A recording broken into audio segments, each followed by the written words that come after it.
All right. Thank you all for coming out. This is a press conference put on by the Southern Alliance for Clean Energy. We're asking our city officials to show some love for climate and energy policies. And I'm going to go ahead and we've got representatives from SACE, obviously Southern Alliance for Clean Energy.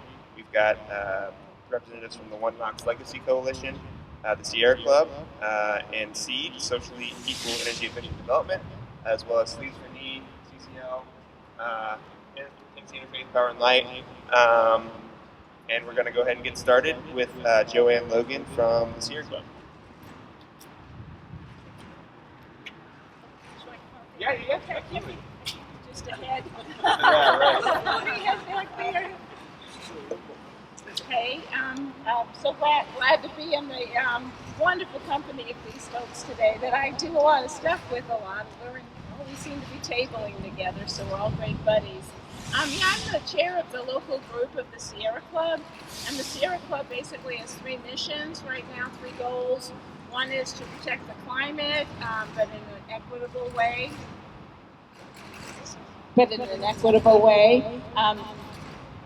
The second is to protect our nature, the water, the land, the wildlife, the oceans. Our third goal is to develop a broad coalition of folks that are super interested in these same issues with a lot of diversity and just a lot of awareness of what's going on around us. So I do want to applaud SACE for this today. With Renew Tennessee, I think energy efficiency is super important. When we look at the latest update to the Intergovernmental Panel on Climate Change report, which was released about a year ago, it is dire, the situation. I think it's way more dire than a lot of us like to even talk about. And they talk about keeping it to 1.5 degrees Celsius, about 2.7 degrees Fahrenheit. We're at 1 now. We don't have a whole lot of wiggle room to stay below 1.5. And then you wonder why is 1.5 so important? Why can't we just go ahead and go up to 2? Every tiny increment of temperature matters on this planet. Everything is connected, and extremes are connected to temperatures. So whenever we go up even a little bit in temperature, we're dooming more people struggling with coastal cities, with landslides, with other issues. We're dooming nature, wildlife, biodiversity. So for every temperature, every degree, it matters. So going up to 2 degrees is not an option. We really do need to stay at 1.5 degrees. And I know this because I've spent 40 years as a climate scientist studying this, and so I know how important it is and how much the variable weather is tied into the actual planet's temperature. Also, the atmosphere will hold more moisture. We've been inundated by 400% of our normal rainfall these last few weeks. The same thing happened last year. It's challenging our community. So when Knoxville goes and takes these great steps they want to do to reduce the city's emissions by 2030 and to help the community reduce its emissions by 2050, that's so remarkable because that's mitigation. A lot of communities have given up on mitigation. They're just dealing with resiliency and adaptation, kind of accepting it's going to happen. They have to just deal with it. We are still working with mitigation of trying to reduce our emissions. And I think that's so important, and the Sierra Club is very, very supportive of the mayor and everything that she plans to do to bring us along. Thanks. All right, thank you, Joanne. Our next speaker is Mr. Calvin Taylor Skinner, co-founder of One Knox Legacy Coalition.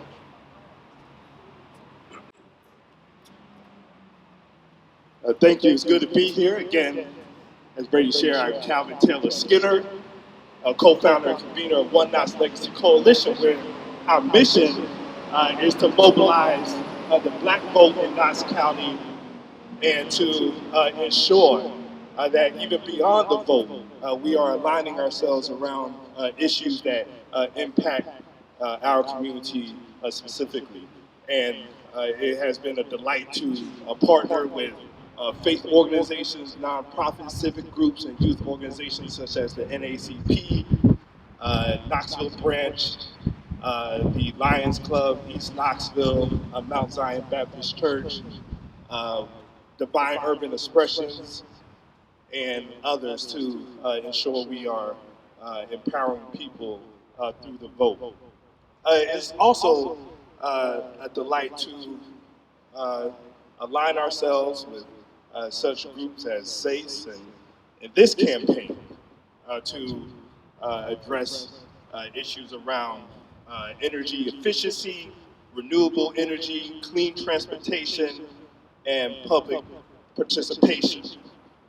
We are happy to support the mayor and city council in advancing these issues. For us, as it relates to these issues, it is a justice issue. It's an economic issue, justice issue, and also an environmental justice issue. When, again, as we focus on our communities and especially, particularly East Knoxville, those areas are particularly vulnerable to the economic stress that is caused by poverty and even the stress and strain of the high, energy rates that are going up. And it's an environmental issue as we think about our vulnerable citizens such as children and especially our elderly. The air quality and such truly impacts our community, East Knoxville, especially in a harsh way. So aligning ourselves with this effort is important to One Knox.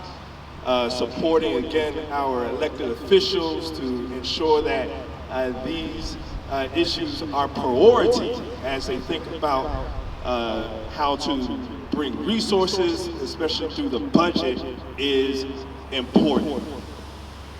As we again think about, as I think about what Brian Stevenson shared, the great human activist, he shared that the opposite of poverty isn't wealth. The opposite of poverty is justice. So again, this is a justice issue that we have to take seriously, and we continue to support SACE and support Renew Tennessee in this effort. And we look forward to supporting, again, our elected officials to ensure that these issues are priority. All right, thank you, Calvin. Our next speaker is Stephen White, who is the Curriculum Director for SEED, which is Socially Equal Energy Efficient Development. Hi everyone, my name is Stephen White, and I am the Curriculum Director at SEED, which is spelled with 3 E's, so that's S-E-E-E-D, which stands for Socially Equal Energy Efficiency Development. I'm also a founder and CEO of All-in-One, which is spelled A-L-L-I-N-W-O-N. And our goal as a company, as well as a nonprofit organization, is to improve the economic outcomes for not just the city of Knoxville, but everyone who's in Tennessee and our country as a whole. So within my role as SEED, which is the Curriculum Director, I focus on how to actually improve a career readiness program that we have that's currently going on. It's an 8-week program, and our goal is to create pathways out of poverty for young adults, and not just young adults, but for anyone who is seeking to improve their long-term outcome. Altogether, in being Curriculum Director for SEED, figuring out the best strategies for long-term employment for, I guess, participants within our class, again, is my goal. And we are collaborating with a number of nonprofit organizations such as Renew Tennessee, which is invited me here today, or us. And so our goal is to, not necessarily goal, but our goals include improving the economy through environmentally sound practices and jobs. So one of the strategies that I think makes a lot of sense to pursue is to build relationships between local government, state, um, as well as the federal government to provide funding for the nonprofit organizations that are putting in continuous work on a daily basis. And because environmental efforts are not the most publicized, it is of that much of an urgency that organizations such as Renew Tennessee and SEED receive funding. So as a for-profit company, meaning all in one, our goal is to provide consulting and to also provide a platform, a digital platform that will help people bridge the gap between their efforts and the community. So again, my name is Stephen White. I'm the founder and CEO of All in One, and I'm also the curriculum director at SEED, and I'm most appreciative of our local government and Brady with Renew Tennessee. So thank you all for having me. All right, thank you, Stefan. Our last speaker is Maggie Schober, who's Director of Utility Reform with SACE. All right. Hey, everybody. Thanks for coming out on a rainy day. As Joanne reminded all of us, we are in the midst of a climate crisis. So we just finished up the hottest decade on record for any of our lifetimes. And the decade that's starting this year is likely to be yet again the hottest, both simultaneously the hottest decade on record so far in our lifetimes, and the coolest decade in our lifetimes to come. That's what we're up against. The way we see it here in East Tennessee, one of the major impacts, as Joanne mentioned, is through extreme rainfall events, and we have been experiencing that, very close at hand in the last couple of weeks.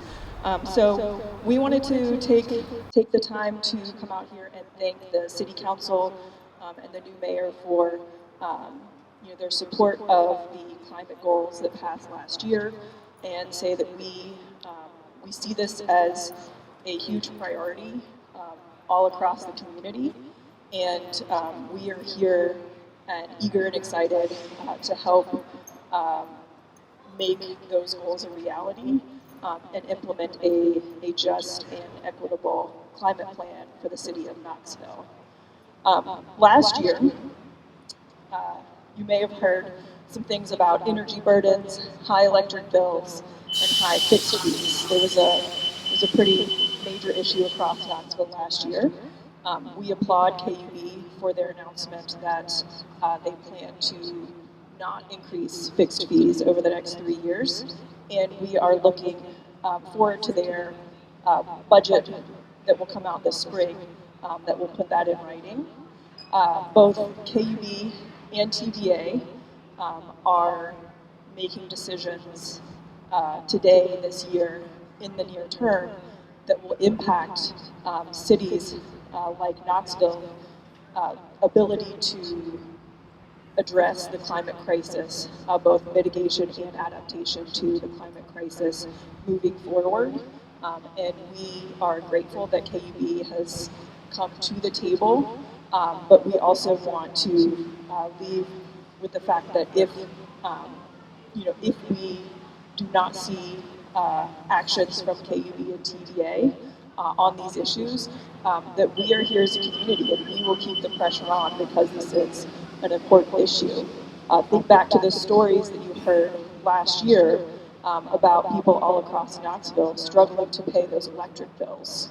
That's only going to get to be more of a struggle as we have these extreme weather events. We're going to have more frequent and longer 100-degree days, and how are those folks across Knoxville going to be impacted? So we're here to do the hard work, to support our elected officials, and we're really grateful that they are willing to do something on this issue. Thank you. All right. Thank you all for coming. Again, we want to thank our Mayor Kincannon and City Council for taking action and setting these carbon reduction goals, and we look forward to working together with them. I'm happy we can take any questions if you all have any.